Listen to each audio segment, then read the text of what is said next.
Nama Om Vishnu Padaya Krishna Preshthaya Bhutale Srimate Bhaktivedanta Swaminiti Namine Namaste Sarasvate Deve Gauravarni Pracharne Nirvishesha Shunyavadi Paschatya Shatarne. Most dear, revered Srila Prabhupada, 50 years ago on Janmashtami, you formally accepted me as your disciple. I have made many mistakes in my life, but taking shelter at your lotus feet was one thing I did right for sure. Everything else I did before that was all a mistake, one after another. Even after formally coming to your shelter, I continue to make mistakes moment after moment by not fully applying myself to your instructions. But you already know of my weaknesses and struggles, and you like to hear good news, so I hope you will be pleased to know that in the last year I published The Mood and Mission of Srila Prabhupada, which I hope will be a significant contribution to your mission now and into the future. I also partook in the installation of splendorously beautiful Sri Gaur Radha Vallabh in your temple in Bhopal, run by my disciples, in a ceremony expertly conducted by members of the ISKCON Deity Worship Ministry. I also completed in 670 lectures a series of talks on Vishnu Sahasranama. Even though my recorded lectures are deliberately non-populistic and aim to transparently convey the message you gave as it is, they are reaching an ever-increasing audience of mostly serious listeners. I can be sure that the farm projects and book distribution I oversee are pleasing to you because you repeatedly stress the importance of these programs.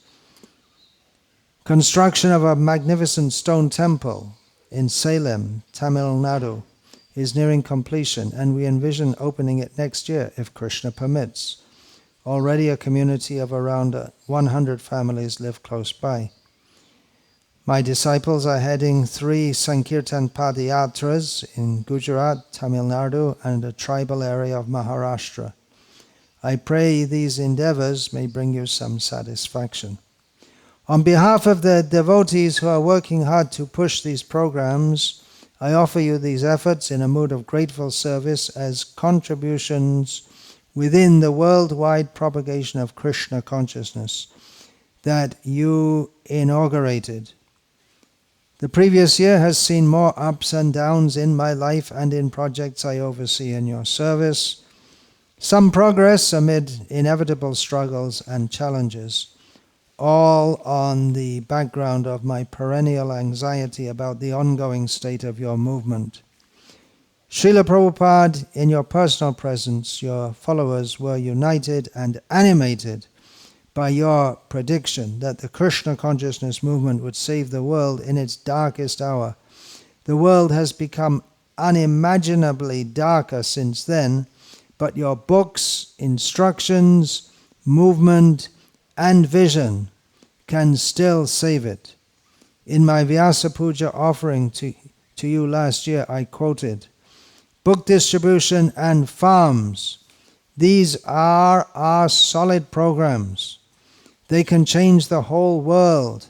The whole foundation of animal civilization can be destroyed. If these farms become successful, then the whole world will be enveloped by Krishna consciousness." I then stated, if we, your followers, take these words to heart, Guru Mukha, Padma Bhaka, Chitete Korea Aikya, Arna Kariho Mone Asha, the world will change. People will experience the benefits of your wisdom, and automatically, rightfully, the whole world will glorify you. Your books and instructions are still there, but your movement is not very united, and its members have largely forgotten your vision for saving the world. Book distribution is going on, but I am distraught considering how much more we as a movement could have done had we not jettisoned your instructions regarding farms and Varnashram Dharma. We could have been a major world force in alternative living with thousands, if not millions, on your farms. At least we could have saved so many good souls who came to Krishna consciousness but then left, or severely slackened their practices because we have no arrangement for them to live a decent family life.